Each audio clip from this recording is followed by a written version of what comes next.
This week, violinist Lindsey Stirling takes time out of her recent tour of Australia to chat with us about just what she's up to. Jackson checks out the new remake of The Legend of Zelda, Majora's Mask, out now for 3DS.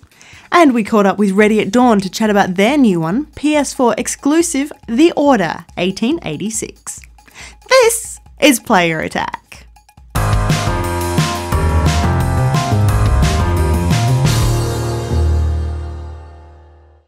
Hi, I'm Jessica Citizen, and this week we have a new record holder. Exploding Kittens is officially Kickstarter's most successful games-related project, raising a massive $8,782,571 in just 30 days. It's not even a video game. Created by two former Xbox developers and Matthew Inman, the guy behind beloved internet comic The Oatmeal, Exploding Kittens is a card game that is as adorable as it is simple. You take turns drawing cards from a stack, and if you pick up the Exploding Kitten card, you've lost the game.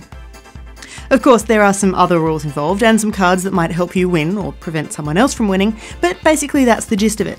More than 219,000 people seem to think this was a good idea, giving Exploding Kittens more backers than any other project in Kickstarter history. The game is expected in July this year. Previous games-related record holder, by the way, was the hackable Android console Ouya back in 2012. In another first, the UK is getting its very own dedicated esports arena next month. Esports organisation Gfinity has confirmed plans to transform a Fulham cinema into the Gfinity Arena, a space that will accommodate up to 600 spectators who can all settle into the comfiest seats in esports. The arena, a joint venture between Gfinity and cinema owners View, will play host to major esports events, but also will be used as a space to show off upcoming titles and new releases, not to mention providing a handy venue for gamers to watch major events. With Valve mentioned in early plans among other publishers, we're guessing the International will be up on the big screen when it kicks off in August. And speaking of esports, League of Legends developer Riot Games is doing something a little bit strange, dropping an artificial reef off the Australian coast. The news follows the in-game celebration for Ocean Week, when gamers were challenged to contribute at least 275,000 points over the week in order to win great prizes. With the number quickly reached, the artificial reef stretch goal was added, and the imposing figure of Nautilus was chosen as the winner. Don't think this is a simple undertaking either. Riot is now working with both a marine biologist and an artificial reef company to determine the best design and location for the underwater edition, and every player who contributed to the reef's construction will have their name etched on the surface. Meanwhile, there is some unusual news from Nintendo. Following unexpectedly high demand, the company is now preparing to restock limited quantities of sold-out Amiibo figures to retailers in both Australia and New Zealand. We don't know quite which figures will be restocked or if they'll only be appearing in certain retailers, but we do know that rather than making brand new figures for the region, Nintendo will be cannibalising stock from other locations. That means Amiibo may start popping up in unusual packaging, but the figures themselves will be exactly the same. No new date has been revealed at this stage, but remember, the next wave of new figures is set to hit shelves from March 21st, heralding the first of the Super Mario collection, with new models of Mario, Luigi, Peach, Yoshi and Bowser, as well as the first Amiibo rendition of Toad. Meanwhile, if you have been thinking that you might skip the whole Amiibo deal, Nintendo has also revealed another reason why you might want to pick up a figure or two. Soon, you will be able to use your Amiibo figures to unlock playable game demos. We also don't know when this one will hit or which games will get demos, but we are promised the feature later this year. In other news, Sony broke everybody's hearts this week with the news that trademarks for The Last Guardian had expired. It's been a long time since we've heard anything from Team Ico, but the news was still devastating to everyone who was hoping, eventually, to see what took them so long. However, it turns out that Sony didn't deliberately let the trademark lapse. The company has come out and blamed administrative error for the slip-up, with Sony's head of worldwide studios, Shuhei Yoshida, announcing that if the game was ever cancelled, Sony would make a formal announcement. And so, the waiting game begins again, as fans look to E3 in June for, hopefully, a big announcement. More drama hit Sony in Japan this week, as the winning bidder on the first of those 20th anniversary model PlayStation 4 consoles got cold feet and backed out of the deal. For a moment, it looks like Sony's nominated charity, Save the Children Japan, would miss out on $130,000, but the hardware giant stepped up to the challenge. Rather than running the auction again, Sony Japan decided to pay out the winning bid itself, all 15 million yen, and buy its own console. It seems like a win-win situation. The charity got some well-needed funds, and the super limited edition PlayStation 4, decked out in the original PlayStation 1 colour scheme, will now be put on display at Sony's Ginza showroom in Tokyo for people to come and visit. And now to music news. Italian composer Giorgio Moroder, one of the godfathers of disco music and the man behind the iconic Scarface soundtrack, has accidentally let slip that he's working on a brand new video game. It seems Majora is working with electronic muso Skrillex to produce the soundtrack for a game for Disney's Tron, the first we've heard of any such project. Disney, of course, is keeping tight-lipped, and Majora hasn't said anything further, but if this story turns out to be true, it's going to be one rockin' video game. Also guaranteed to be rockin', if it comes to fruition, is the next game in the Rock Band franchise. We're not sure if it's Rock Band 4 in the works, but sources familiar with the plan claim developer Harmonix is working on a next-gen title for the popular series. It's not really what you'd call a surprising revelation. Harmonix has suddenly started releasing new downloadable songs for Rock Band 3, it recently sent out a survey asking fans what they'd want in a new edition of the game, and the studio's generally been dropping hints thick and fast. A new title for the new wave of consoles seems inevitable. The big question now is when? For more information on any of these stories, or to keep up to date with the latest gaming news, head to playerattack.com. But for now, stick around, we've got plenty more still to come.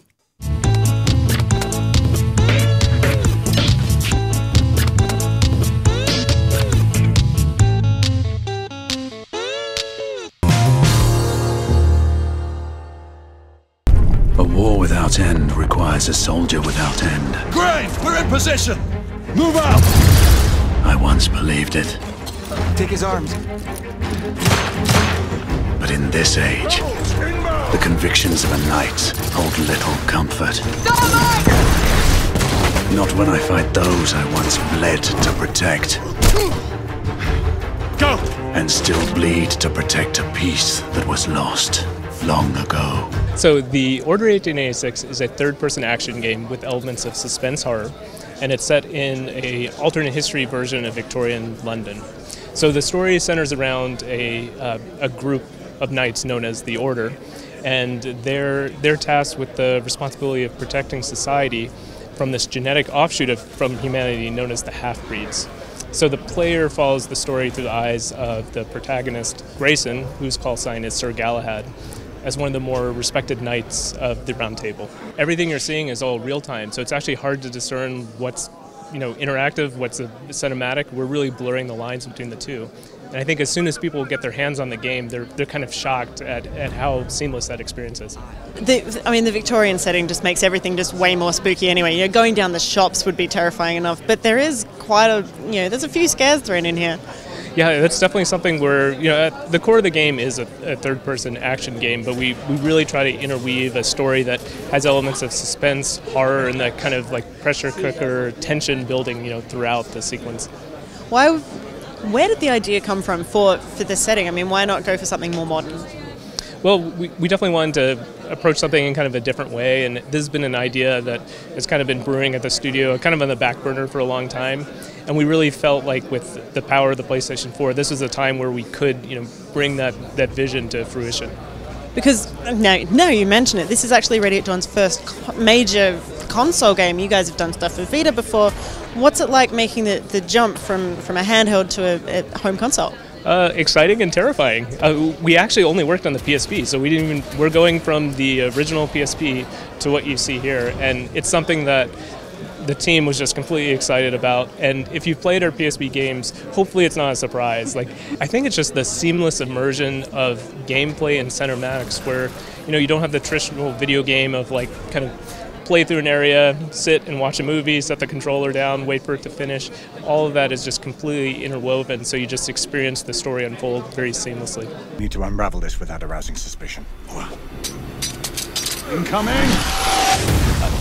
In our game, like, we really wanted to explore a lot of kind of nuances of kind of gray areas. Like, there's definitely moral ambiguity to the purpose of the knights and kind of the factions that oppose them. So it's something that we didn't really want it to come off as like a black and white good versus evil thing.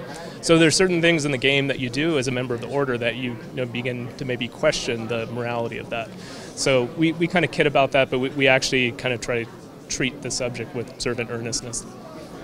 One of the more out there, outlandish weapons is the thermite rifle. So it has kind of two forms of fire. The primary fire spews these little pellets that release this cloud of flakes of aluminum oxide. So once you kind of cloud the area, this kind of area effect will drift around. It'll stun enemies, cause them to cough or bend over coughing in fits. And then you can use the secondary fire, which launches this high-intensity magnesium flare that ignites, basically vaporizes the air in this explosion. So it really gives you a lot of options in combat where you can kind of mix the two up. You can use it as an indirect fire weapon or direct fire. So I think it really showcases a little bit of that alternate angle that we're injecting into the Victorian era. Yeah, if you really, really want to get something done, make them paroxysms of coughing and then just set them on fire.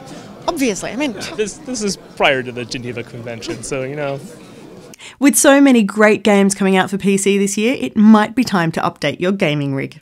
Happily, the guys at AMD are hoping to make things a little bit easier for you with an impressive new range of video cards.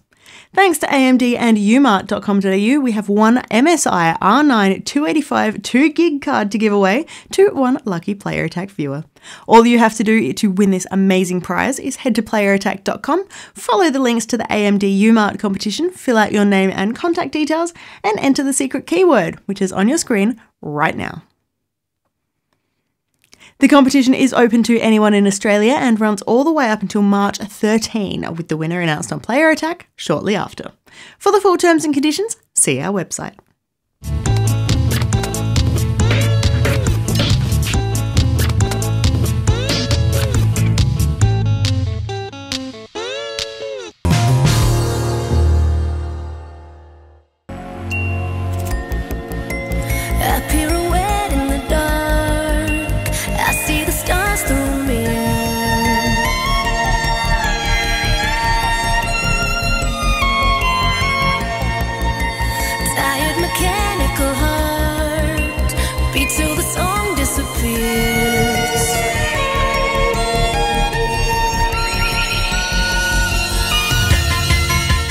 I am here with musician, composer, violinist, dancer, fairy incarnate Lindsey Stirling, who happens to be in Australia and New Zealand this week for a tour, which is awesome. Thank you so much for coming down here. Oh, yes.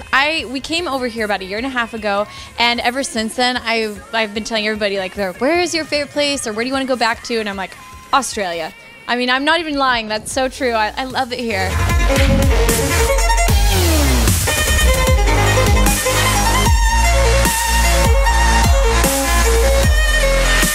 I got bored with classical music, and so I started to experiment with all different styles of music, and I landed upon dubstep and EDM style music and fell in love with it.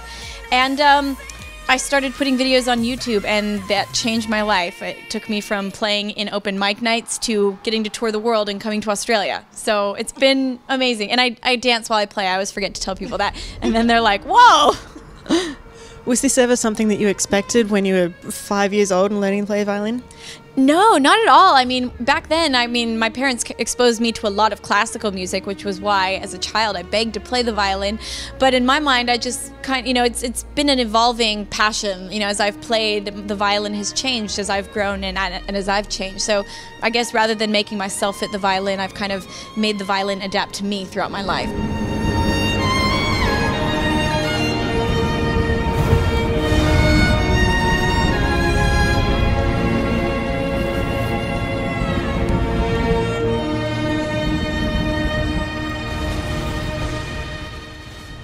You have quite a strong following in the gaming and geeky communities. How did that come about? Wow. So, one of my first ever videos to go, as they say, viral on YouTube, or the tubes, as I call them, was a cover of The Legend of Zelda. And I remember, you know, I played Zelda as a kid, and you know, several people had said that I looked kind of like a little mystical, like, elf character, and I was like, well, that means I would probably make a good Link.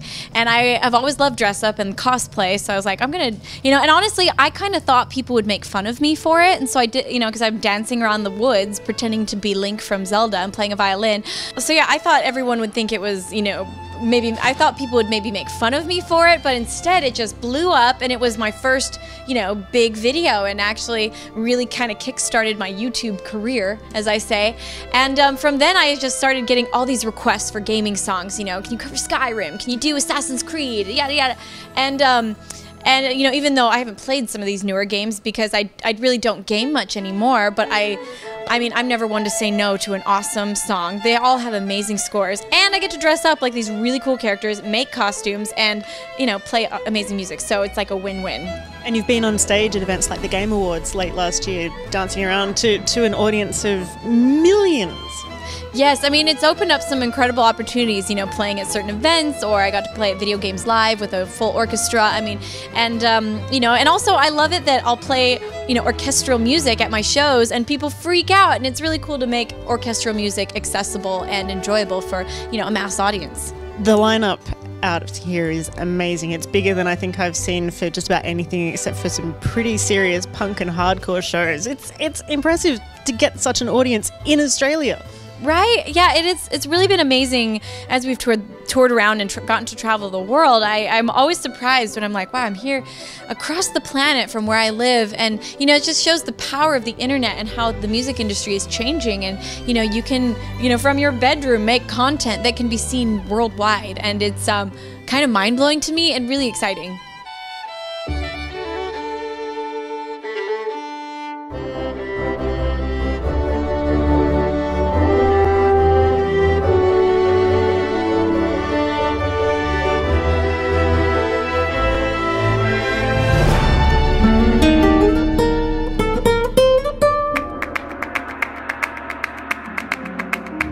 So what does 2015 hold for Lindsey Stirling? 2015, lots of touring. This planet is really big, and to be able to make it around the whole thing, that's my goal. We're going to South America for the first time. We're about to hit Asia, and so this is a lot of touring this year. Then towards the end of the year, I'm going to start to work on a new album, and I'm also hoping to publish my first book this fall. Can you tell us more about the book? Yeah, it's a memoir, so it's like a life story.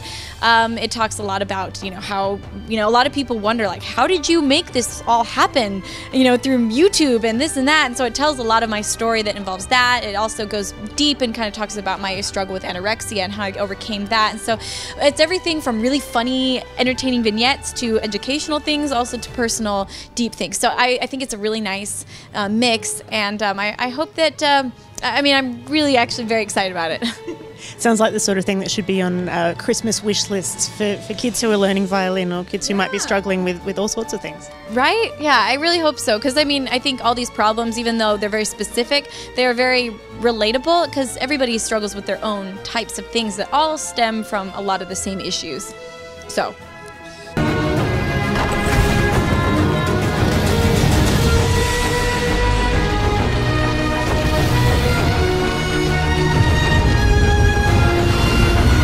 What advice would you give to those 5-year-old kids who might be being forced to learn violin against their will? Oh dear. You know, I would say it's important, and I think this note also goes to the parents as well. It's important for it to be fun.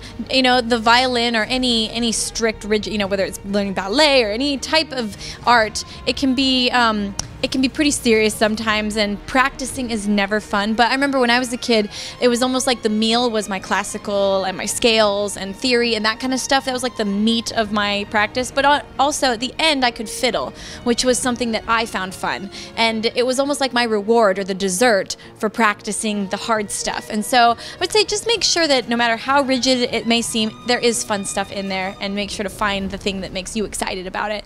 You know, and parents, encourage your kids to find the things that they can love about it.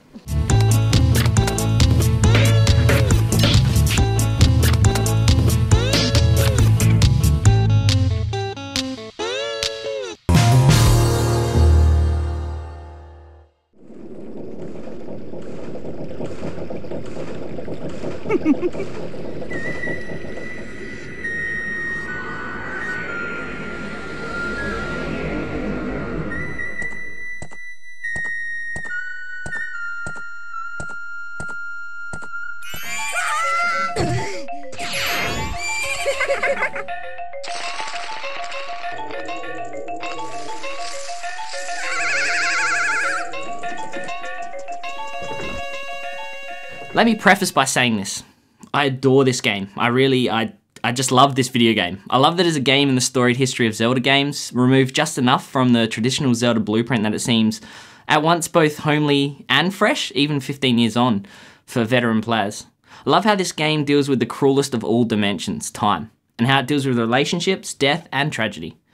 Most of all, I love the world of Majora's Mask, which remains one of the most alive game worlds I've ever been in. For the uninitiated, which is like maybe 4 of you, Majora's Mask is a sequel to the beloved N64 classic Ocarina of Time. Hyrule and the events of Ocarina are but memories in Link's mind when he arrives in Termina, a world on the verge of a cataclysmic extinction event. The moon, looming above with a menacing grin, is going to crash into the earth in 3 days' time. That is the setup. Majora's Mask places a time limit on saving the world, and all the events that take place within it occur in that cyclical manner. Link's Ocarina allows him to travel back to the start of the first day when he plays the Song of Time, and thus the cycle begins anew. This is Legend of Zelda as Groundhog Day, Source Code, or Edge of Tomorrow. The looping of time is unavoidable, but gives the world itself its own character. Termina, Clocktown, and the surrounding dungeons inhale and exhale over and over as each day passes, and you quickly form a relationship not just with the people that inhabit it, but the world itself. You begin to know rather intricately when events will occur, where treasure chests are, and how to get from A to B efficiently. Learning the intricacies of Termina allows you to complete side quests, short and long, that result in obtaining pieces of heart or masks or furthering the story even. Masks, as the game's title might suggest, also play a big part in the story. Each mask has a distinct effect that, for example, ranges from being able to conduct a choir of frogs or turn Link into a completely different form, such as a Goron or a Zora. It's ironic that this game, which has such a strong, distinct identity within the Zelda universe, is the game that concentrates most on items that skew your identity. One quest, familiar to any Majora's Mask player, requires you to don the mask of a missing boy, allowing you to ask questions about his whereabouts. These side quests are absolutely the most rewarding aspect of the game, and make you feel a part of the world unlike any Zelda game has before or after this one. The puzzle that is Termina and its people is equaled only by the puzzles that must be solved in the game's dungeons. The typical Zelda formula is most obvious here, and this remake has made the bosses somewhat more interesting, requiring a better grasp of the mask you obtain and items than in the Nintendo 64 original. Other minor changes have been made to the version first released some 14 years ago, but they are mostly superficial, adding a bit of shine to what is actually a really colourful and vibrant world. People often discuss Majora's Mask using terms like melancholy, dark, frightening, and troubling. You can perhaps see why those words would be used. I mean, the themes are heavy for sure, and some of the side quests are downright gloomy. Yet even with the moon hanging ominous above like a lunar sword of Damocles, the citizens of Termina carry on with their lives. They are more concerned with lost lovers, disappearing cows, and making a quick buck. Is it, as Lars von Trier suggests in Melancholia, that depressed people are more likely to act calmly during catastrophic events? Or are these people just hopeful that really the sky could not come crashing down? To me, Majora's Mask demonstrates that there is a light that can exist during the darkest periods in life. It is a game of optimism, a game that demonstrates overcoming seemingly insurmountable odds. I know it seems like I'm gushing, and I really am. This is a Legend of Zelda game that doesn't shy away from its history, but it takes just enough risk to separate it from its spectacular contemporaries. Are there any truly bad Legend of Zelda games? In my opinion, not really, no. But there are many truly great ones, and Majora's Mask is chief amongst them. If only I could reset my memory with the Song of Time and play this amazing title for the first time all over again.